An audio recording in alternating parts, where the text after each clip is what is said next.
క్రీస్తునందు ప్రియులారా, ద్వితీయోపదేశకాండం 28వ అధ్యాయంలో 12వ వాక్యంలో మనం ఉన్న మాట చూస్తే గనుక, యెహోవా నీ దేశం మీద వర్షము దాని కాలమందు కురిపించుటకును, నీవు చేయు కార్యమంతటిని ఆశీర్వదించుటకును ఆకాశమును తన మంచి ధననిధిని తెరచును.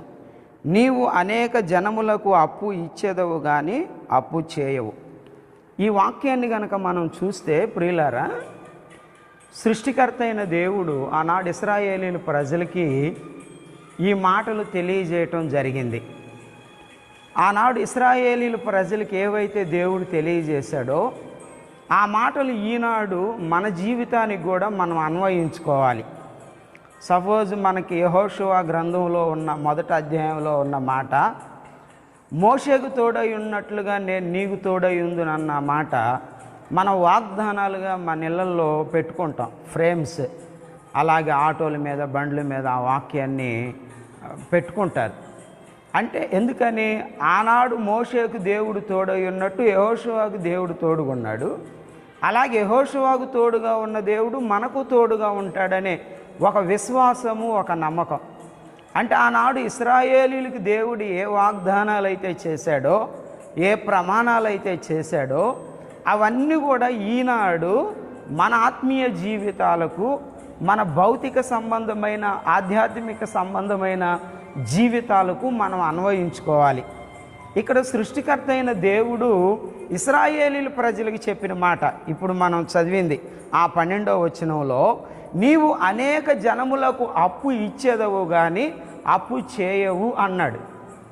అయితే ఈ వాక్యాన్ని ఈనాడు మన జీవితాలకు అన్వయించుకుంటే మనము ఆ వాక్యాన్ని చూడాలి.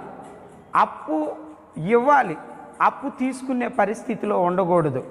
ఎందుకంటే ఇశ్రాయేలీయులకు దేవుడు ఇచ్చిన ఆజ్ఞ కదా అది, దేవుడిచ్చినటువంటి ఆశీర్వాదం, దేవుడిచ్చినటువంటి దీవెన.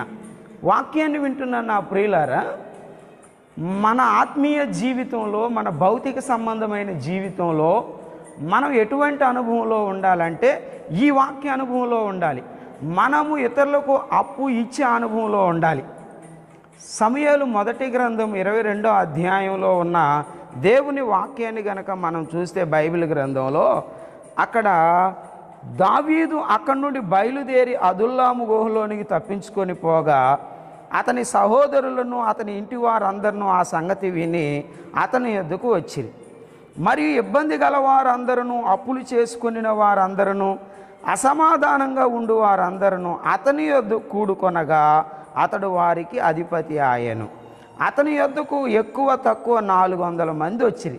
ఈ వాక్యాన్ని మనం చూస్తే ఆనాడు దావీదు కాలంలో కూడా దావీదు దగ్గరకు వచ్చారంట కొంతమంది, ఇంచుమించుగా 400 మంది. ఆ వచ్చిన వాళ్ళు ఏ పరిస్థితిలో ఉన్నారంటే అప్పుల్లో ఉన్నారు, ఇబ్బందుల్లో ఉన్నారు అని వాక్యం మనకు తెలియజేస్తూ ఉంది. అసమాధానంగా ఉన్నారు.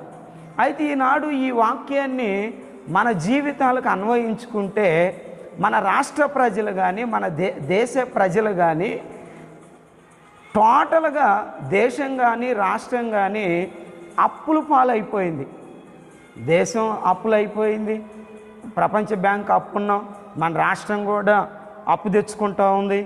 అలాగే ఈనాడు విశ్వాసుల జీవితాలు కూడా మనం చూస్తే కనుక విశ్వాసులు ఎక్కువ మంది అప్పుల పాలైపోతున్నారు.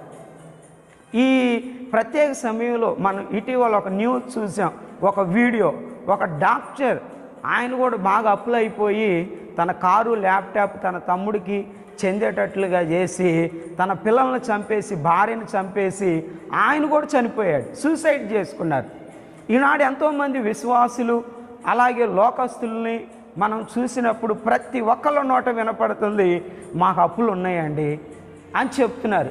అయితే ఈనాడు ఆలోచించాలి, ప్రతి దేవుని బిడ్డ, ప్రతి విశ్వాసి ఆలోచించాలి, మనం అప్పులు కావడానికి గల కారణం ఏంటి. బైబిల్ గ్రంథంలో మనకి దేవుడు చెప్పిన మాట ఏంటి, మీరు అనేక జనములకు అప్పు ఇస్తారు అన్నాడు. కానీ ఈనాడు మన అనుభవం ఏంటి, మన పరిస్థితి ఏంటి, మనం ఏ అనుభవంలో ఉన్నాం? అప్పులు ఇచ్చే అనుభవంలో ఉన్నామా, అప్పులు తీసుకునే అనుభవంలో ఉన్నామా అనేదే ఇక్కడ ఆలోచించాలి. మన ప్రభు అయిన యేసు క్రీస్తు వారు కూడా ఈ లోకంలో ఉన్నప్పుడు ఆయన ఒక మాట చెప్పారు, లూకా సువార్త 6వ అధ్యాయంలో 35వ వచనంలో ఒక మాట కనుక మనం చూస్తే యేసుక్రీస్తు ప్రభు వారు చెప్పిన మాటను అక్కడ మనం గమనించవచ్చు. 6వ అధ్యాయము 36వ వచనంలో 35వ వచనం నుండి, మీరైతే ఎట్టి వారిని గూర్చి అయినను నిరాశ చేసుకొనక మీ శత్రువులను ప్రేమించుడి, మేలు చేయుడి, అప్పు ఇయ్యుడి. చూశారు ఈ మాట? మనల్ని అప్పు ఇవ్వమన్నాడు యేసుక్రీస్తు ప్రభువారు. ఎక్కడున్నాయండి అప్పు ఇచ్చే అంత డబ్బు మన దగ్గర ఏడుంది?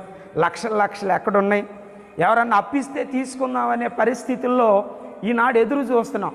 అనేకమైన సంస్థలు, ఫైనాన్స్ సంస్థలు, సిట్ ఫండ్స్ ఇట్లాగా ఎన్నో డెవలప్ అవుతున్నాయి. ఎందుకంటే అప్పులు చేసేవాళ్ళు ఎక్కువైపోయారు కనుక.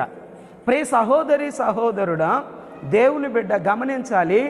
నువ్వు అప్పుల పరిస్థితిలో ఉంటే గనక ఈ దినం దేవుని వాక్యాన్ని విన్న తదుపరి మనం ఆలోచించాలి. యేసు ప్రభువారు అప్పు ఇవ్వండి అన్నారు, అంటే ఇచ్చే అనుభవంలో ఉండండి అన్నారు. అలాగే ద్వితీయోపదేశకాండంలో కూడా మీరు అనేక జనములకు అప్పు ఇవ్వండి అన్నారు. అయితే సహోదరి సహోదరుడా, ఈ వాక్యాన్ని వింటున్న నీవు అప్పు ఇచ్చేవారిగా ఉంటే వెరీ గుడ్, వాక్యం నీ జీవితంలో నెరవేరుతున్నట్లే. కానీ అప్పులు ఇచ్చే వాళ్ళ కోసం ఎదురు చూస్తున్నావా అంటే దేవుని వాక్యానికి నువ్వు వ్యతిరేకంగా నడుస్తున్నావు, ఏదో పొరపాటు చేస్తున్నావు, ఏదో తప్పు చేస్తున్నావు కనుక నిన్ను నువ్వు పరీక్షించుకోవాలి. అయితే ఈ ప్రశస్తమైన సమయంలో దేవుని మాటలు వింటున్న మనము ఇంకొక వీడియోలో మీకు తెలియజేస్తాను ఎందుకు ఈనాడు మనం అప్పులు అవుతున్నాం, అప్పులు ఇచ్చేవారిగా ఎందుకు మనం లేవనేది తప్పనిసరిగా మీకు మరొక వీడియోలో తెలియజేస్తాను. దేవునికి మహిమ కలుగును గాక.